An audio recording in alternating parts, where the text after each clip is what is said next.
Peace and blessings, y'all. In this corner boxing 24. What's good? How's everybody doing today? Hope everybody doing pretty good. I'm doing pretty good on this side as always. God is great. God is good, and I definitely can't complain. So I'm gonna get right into it, man. I'm in beast mode right now. I'm in disrespect mode right now because boxing, man. The politics of boxing, man, got to really stop. And these organizations, instead of just collecting this money, man, and making money off these fighters, man, y'all need to step up your games and make these fighters fight. Or there has to be some kind of penalty, man. Something needs to happen when these fighters, I don't give a damn what status that they have, superstar, money-wise, what they bring to the table, man, they shouldn't be able to just do what they want to do. If they still in the game and they represent and they have belts, man, then they should be able to fight, or they should have to fight the top contenders, the top guys. And I'm speaking in reference to Canelo Alvarez, who I could now officially say is ducking David Benavidez. I didn't want to say it because I was like, nah, and I feel that Canelo could beat Benavidez, and I still feel that way. But if he doesn't believe it, it doesn't matter what I think. It doesn't matter what the fans think that like Canelo. You are ducking David Benavidez because David Benavidez, you said he didn't really do anything. He didn't fight anybody. He fought Caleb Plant. He fought Andre back-to-back. Two good fighters, which was better than who you fought in John Ryder. Okay, so there's no excuse anymore, Canelo, for you not to fight the number one guy in the 168-pound division under you.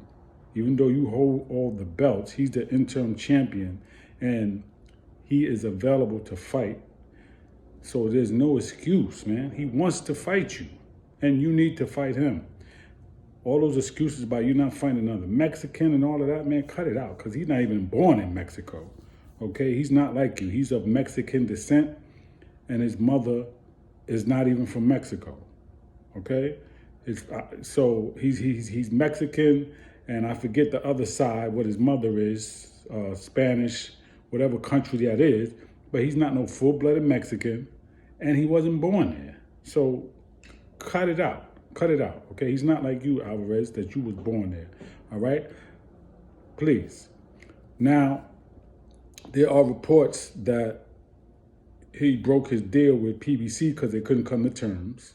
So now that deal is off, and we know that Canelo said he was fighting, his fight on May 4th was going to be against an American. So do you consider David Benavidez American? See, too much playing games, man. You're going to consider him, because I just said he's not Mexican. He got Mexican descent. He got Mexican ancestry, but he's not Mexican. So I guess you could consider him American because he was born here, right? You could consider him that. But if he doesn't define himself as that, that's a whole nother story. But the bottom line is, Canelo, stop ducking this man. You need to fight him. Okay, that's what the fans want to see, and that's for your legacy, man. Yeah, you got a great record, Hall of Fame, and all that already, and I think you vibing off of that, as opposed to taking a risk and fight a big, undefeated, strong, durable fighter that throws a lot of punches and that's going to give you a good fight, man. That's what we want to see, and that's what you need to do for yourself to test yourself.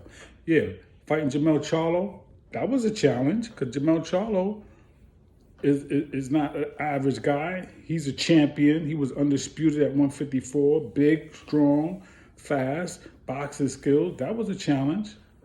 But now, you was going to fight Jermell Charlo, it was being reported, but like Jermell Charlo said, he never got really no word on that, so that wasn't even official. But David Benavidez has been waiting for the longest, man. There's no excuse. I get you not wanting to fight Andre. Okay, we'll give you that. You fought Caleb Plant, but Benavidez is no excuse. And for me to watch an interview or listen to an interview with Eddie Reynoso, who's the trainer of Canelo, and him make comparisons to other fights that didn't happen in the history of boxing and how it didn't taint their legacy. And one of the fights that he named, which was real stupid, which shows he don't know his boxing history, was he named Chavez versus Terry Norris. Chavez is a natural lightweight, junior welterweight the most. Okay? Terry Norris was a junior middleweight. So what are you talking about? They were not in the same weight class. Okay? And Terry Norris would have smashed him anyway. So you shouldn't have named that. You named Riddick Bowe and Lennox Lewis. Well, they did enough work in their careers that it really doesn't take their legacy so much, but the fight should have happened. Then you brought up Floyd Mayweather and Manny Pacquiao. Yeah, it happened later on, but it happened, you said. Okay. It did affect them, but we know why it didn't happen. Because Manny didn't want to agree to the testing, and Floyd wasn't having it. So that's a big part of the reason it didn't happen. Maybe there was some other things going on, politics in particular, but that's the main reason, or one of the main reasons that the fight didn't happen. But the fact that those fights didn't happen, and you know that as a boxing trainer and supposedly historian, then you should know that we should learn, we want to learn from our mistakes. So if those mistakes were made, we don't want to do that going forward. So Canelo should fight. That's more the reason Canelo should fight David Benavidez. Because we don't want more fights that should have happened not happen. Because it will affect his legacy. You can take it or leave it. Okay? People are going to always bash Canelo now, no matter what he's done, because his career is not going to be built off of just 3 fights with Triple G. Even though they were great fights, and he won them all, in my humble opinion. But if he doesn't fight Benavidez, his legacy will be tainted. And he will be bashed for that. And I'm one of the ones that's going to do it in this Corner Boxing 24, because there's no excuse anymore for him not to fight David Benavidez. I wasn't really a David Benavidez fan, but I started to like him, number one, because he got hard, he fight anybody, and because he got skills. He got some real skills. But again, I think Canelo can outbox him. I think he won't touch Canelo like that, like he's touched everybody else, even though he throws a lot of punches. I think he could possibly hurt Benavidez. But again, if you don't believe that, Canelo, for yourself, it doesn't matter what I'm saying. So if you're on YouTube and you happen to go on YouTube, or some of your people, or Eddie Reynoso or whoever, and y'all see this video, man, pick up on this energy, man, and tell yourself, you know what, man, I got nowhere to run. I got nowhere to hide. I need to fight David Benavidez, man. I need this fight for myself, for my Mexican people, and for my legacy. And that's just what it is. There's no way around it. Ain't no way around it. Peace and blessings, y'all. In this Corner Boxing 24.